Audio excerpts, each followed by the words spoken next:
Agora, olha que interessante, você falou do nome de Moisés. Os hebreus escravizados, repito, não escravo como o escravo brasileiro negro, mas aquela opressão. Ele ia diminuindo o salário, colocando mais impostos, o camarada não conseguia sair dali, você está entendendo? Ele tinha dívidas impagáveis, dava uma miséria para o camarada sobreviver ali, tratava o hebreu e outros escravos que estavam lá, não só hebreus, como cidadão de segunda categoria. Aí teve um dia que aquele grupo estava crescendo demais. E qual que era o grande medo dos faraós? Qual era o grande medo? Que o Egito caísse de novo nas mãos de estrangeiros.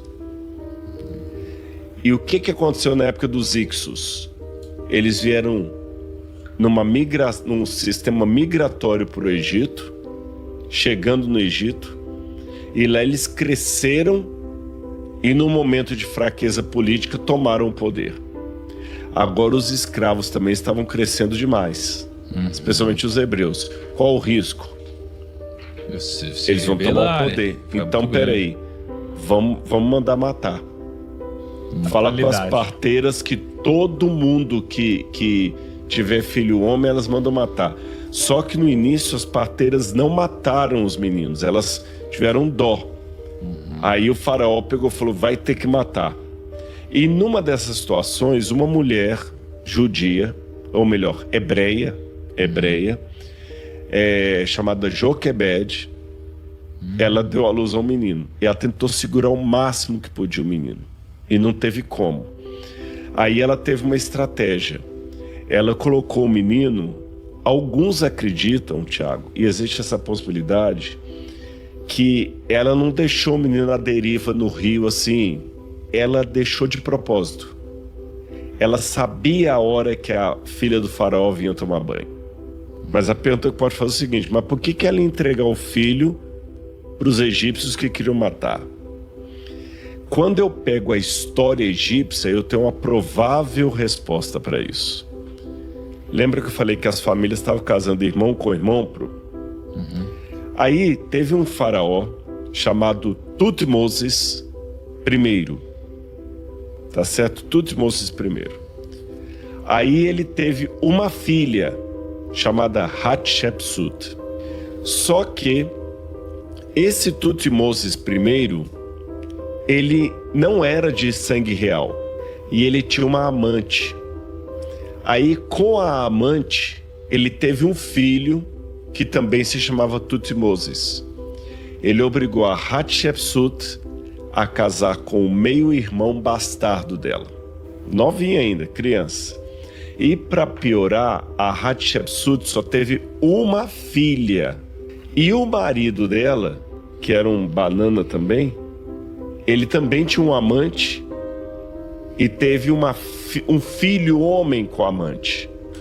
Qual que era o medo da Hatshepsut? Eu não tenho filho homem. O filho do meu marido, que já é meu irmão bastardo, com a amante, tem mais chance de subir o trono do que eu. Caso de família. Meu Deus. Agora imagina o drama da Hatshepsut. Eu preciso de um filho homem. E isso eu resgato pela arqueologia. Por isso que vou surpreender vocês, diferente do príncipe do Egito, o faraó do Êxodo não foi Ramsés. Porque essas histórias todas devem ter acontecido na 18ª dinastia. Depois eu posso explicar por quê. A Hatshepsut precisa de um filho. Era uma menina que já estava obrigada a casar com o cara lá, e como eu falei, quando ela casa com ele, ela vai ter uma filha chamada Neferuri, que vai morrer criança também. Ela estava banhando no rio Nilo. O rio Nilo era considerado pelos egípcios um deus, o deus Rapi. Então a Joquebede falou com Miriam, vai lá, coloca o seu irmão no cestinho que eu preparei e coloca ele na margem do rio, vai olhando de longe e deixa o cestinho ir até onde está a princesa. Por que ela fez o cesto de junco? Sabe o que é o junco aqui? Papiro. É o papiro, que tem papiro demais lá. tem cestos de papiro no Egito. E uma coisa curiosa que a gente descobre que naquela época o Nilo tinha hipopótamo e crocodilo. Tinha muito hipopótamo e crocodilo no Nilo. Só que eles acreditavam que o cheiro do papiro espantava esses bichos. Então ela, talvez acreditando nisso, colocou o menino num cesto de papiro, porque aí não tinha risco de um animal chegar. E foi boiando, até que a Hatshepsut viu, e quando ela tira o menino da água, aí vem a questão do nome de Moisés. Ela tira o menino, ela vê que é hebreu, porque ele estava circuncidado. Mesmo assim, ela aceitou por quê? Raciocina comigo. Ela estava banhando no rio Nilo, que é um deus, numa cerimônia religiosa, como os hindus banham hoje lá no rio Ganges. Eu quero um filho, é o que ela estava pedindo. Eu quero um filho. E quando ela abre o olho, o que aparece boiando na água? Um filho. Obrigado, os deuses atenderam minha prece. É um hebreu, mas cavalo dado não se olha o dente.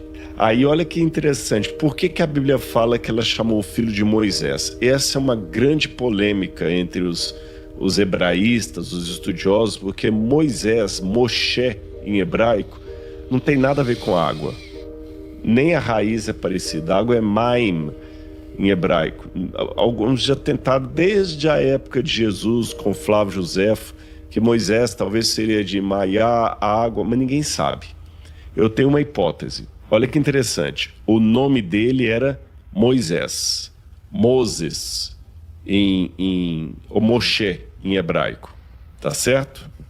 Em inglês, Moses. Você tem praticamente todos os faraós dessa 18ª dinastia, com exceção de Amenhotep, tem o nome terminado em Moses. Amose, Camose, Tutmoses. Percebeu que é tudo Moses?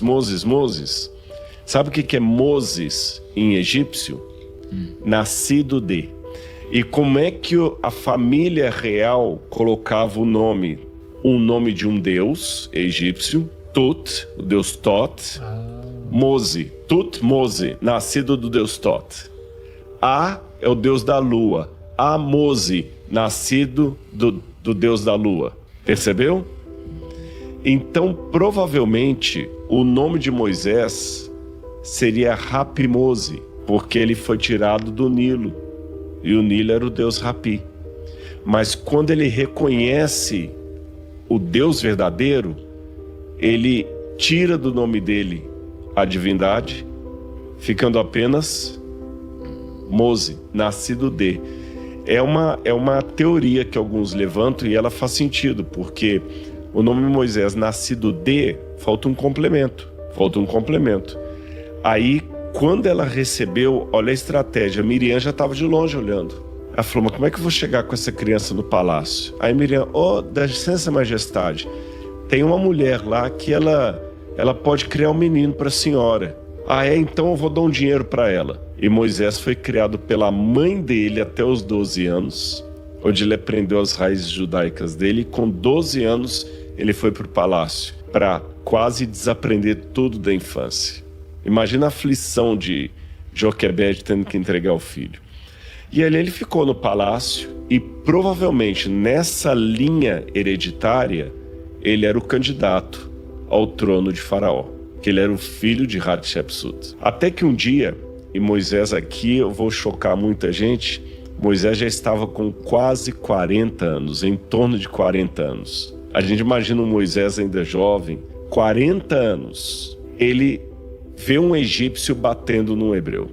Aí ele pega e com ódio ele mata aquele egípcio e desesperado depois ele enterra o corpo do cara na areia. Aí quando ele enterra ele fica fingindo que nada aconteceu. Aí um hebreu estava brigando com o outro. Quando ele foi separar a briga dos dois, ele falou assim, por que você está querendo meter aqui a pitaco na nossa briga? Você é filhinho de papai, você não é hebreu como nós, porque você está lá no palácio, cheio de regalia, com ar-condicionado e tudo mais. A gente está se lascando aqui. Você vai querer matar a gente igual você matou aquele egípcio? Aí ele ficou apavorado com aquilo, falou, pronto, muita gente deve saber. Largou tudo e fugiu para a terra de Midian. Então foi até aí a fuga dele. Ele fugiu porque era crime, mas ele não era o filho do... Mas vamos imaginar, ele era o filho da rainha, mas todo mundo sabia que ele não era um filho legítimo da rainha. Cara, então olha que interessante. Então tinha mais chance quase meu irmão, né? Porque ele era filho adotado da rainha. E o outro também era enteado da rainha. Sim. O outro ainda tinha mais chance, porque o outro pelo menos tinha um pai que era faraó. Cara, então Moisés, ele era tão predestinado a libertar o povo que quando ele ainda era criança, ele conseguiu libertar a própria mãe, né? Assim, a primeira Exatamente. pessoa que ele salvou ali foi a própria mãe. E olha que interessante, ele foi parar, né, nos braços da filha do faraó, e naquele exato momento que a irmã dele, Miriam, chegou na filha do faraó, ofereceu a própria mãe, sem saber obviamente que era a mãe, ofereceu a própria mãe para cuidar do próprio filho. Então, e ela foi parar no palácio, ou seja, essa primeira pessoa foi a primeira pessoa a ser salva por Moisés ali sem Exatamente. ele. Agora, o que me chama a atenção, Rodrigo, na história de Moisés, nesse comecinho, é que ele assassinou uma pessoa, cara. Esse é o problema. Ele era predestinado, mas ele também deu suas burradas. Cara, ele assassinou uma pessoa, assim. Ele deu suas burradas. Tanto é que até antes da gente ficar chocado que ele assassinou uma pessoa, vamos fazer a pergunta psicológica. Por que ele fez aquilo? Olha que interessante. Pra proteger seu próprio povo. Mas do jeito errado. Povo, né? Não, Isso. sabia. Sabia? Sabia porque ele passou 12 anos com Joquebede. Então... Não, ele sabia que era o Ele próprio sabia, porque Joquebede era a mãe E dele. deve ter sentido por muito tempo essa raiva, essa angústia, né? Exatamente. Então, quer dizer... Tudo que eu aprendi de desenho e tudo mais, que ele não sabia e foi uma revelação, é mentira. Então ele sabia desde sempre que era o povo Porque dele. no desenho é uma revelação. no uma desenho é uma revelação. revelação. Ele chega lá na parede, vê aquele monte de hieróglifos lá. Mas eu acho que é também assim, ó, uma criança, ela sabe, mas ao mesmo tempo, conforme ela vai crescendo, eu acho que a cabeça... Ela vai notando e percebendo. né? Aí você fica meio, mas o que é o certo? O que é o errado? Porque você falou que até os 12, né, foi Tem os criado. 12 que ele ficou pelo Joquebede. E aí depois você tem dali pra frente, a cabeça ainda está em desenvolvimento. Mas assim, tanto é que a psicologia mostra que acho que 70% ou 80% dos traumas que nós levamos para o psicólogo tratar foram criados na infância. Sim. Exatamente. Muitas tendências são criadas na infância. E Moisés passou a infância com a mãe legítima dele. E essa questão que eu até falei da possibilidade dele ter tirado o nome da divindade, ficado só com o outro, porque a gente vê isso entre os hebreus. Você sabe que quando um grupo étnico fica no estrangeiro muito tempo, ele pega características daquele lugar lá, sociais. Por exemplo, se você for aqui a Praça da Liberdade em São Paulo, você tem um monte de japonês lá, que o camarada tem o olho repuxado, tem um sobrenome japonês, mas ele torce por Corinthians e fala assim, o Corinthians perdeu, meu. Perdeu de novo, meu. Mas ele é japonês e come arroz com feijão. Veio pra cá, mas ele não sabe nada de japonês.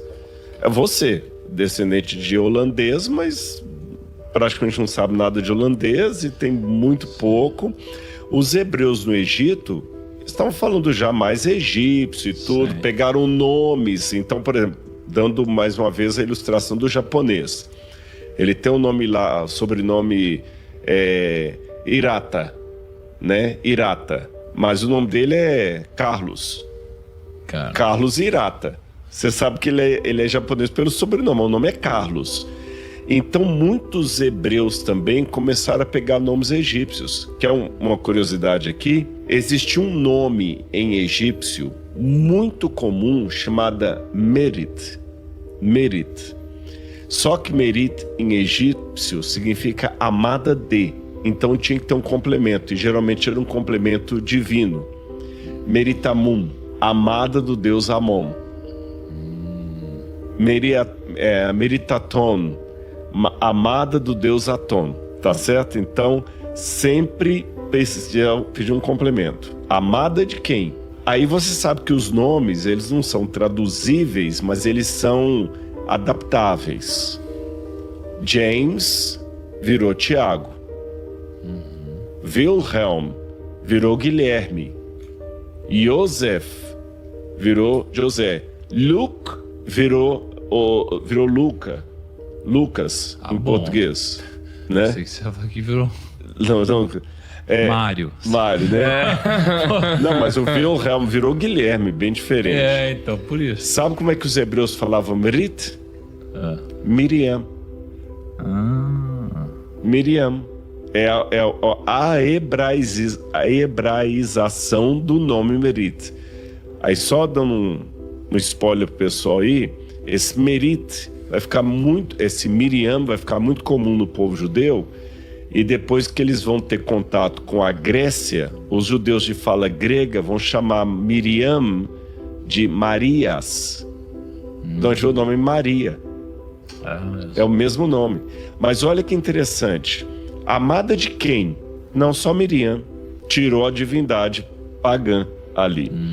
Então Moisés, ele queria fazer a coisa certa, mas ainda do jeito errado. Talvez o fato dele ter a maneira como ele mata o egípcio para resolver o problema, ao invés de ir pelas vias legais, a maneira como ele se impõe para separar a briga dos dois hebreus ali, demonstra que ele achava que poderia resolver o problema por conta própria. Agora, Rodrigo, assim, quando... As forças dos braços. Pela força que ele estava tendo. Na Bíblia, quando fala sobre não matarás, assim, não apareceu ali ainda, né? Vai aparecer depois. Vem depois vai a ser regra. o próprio Moisés que vai receber isso. Chegou a ser dito sobre não matar antes disso, porque... Sim, nós temos que, na verdade, os 10 mandamentos, como estão formatados, foram dados no Sinai. Certo, né? Para Moisés. Mas para Moisés, mas para frente. Porém... Aí ele podia falar, mas não, você tinha que ter falado antes. Mas falou. Porque o princípio dos 10 mandamentos é anterior ao Sinai. Então, repito. Então estava liberado roubar. Não estava. Tanto é que, por exemplo, no Antigo Testamento, quando Caim mata Abel... perfeito. Deus falou que aquilo era um pecado, não matarás. Então não confundamos o formato da lei com o espírito da lei. Sensacional mesmo, quando você olha para os princípios, 10 bullets traduzem, cara, todo um conjunto de ética absurdo, né? Melhor do que o Código de Hammurabi, por exemplo. Então olha só, a gente terminou a nossa primeira parte aqui. E deixa aqui também nos comentários qual é o próximo personagem bíblico que você quer que a gente fale, relate aqui e aprofunde um pouco mais na história. A gente tem alguns cheiros aqui do que a gente quer. O primo mesmo já cobrou umas 2 vezes para falar de Judas. Judas é interessante, hein? Porque... Caramba, cara, eu assisti Paixão de Cristo na Páscoa e toda vez que chega naquele trecho de Judas, assim, eu fico tipo, meu Deus do céu, que aflição. Tem Judas, tem Maria Madalena, Maria, mãe de Jesus, tem muito personagem legal. Não deixe também de seguir aqui o Primocast, se inscrever no canal do YouTube, se inscrever também, seguir no Spotify. Lembrando do 1 milhão agora, né? 1 milhão. E esse episódio é um episódio para compartilhar com a família inteira, com a célula, grupos de amigos, mande lá, lembre.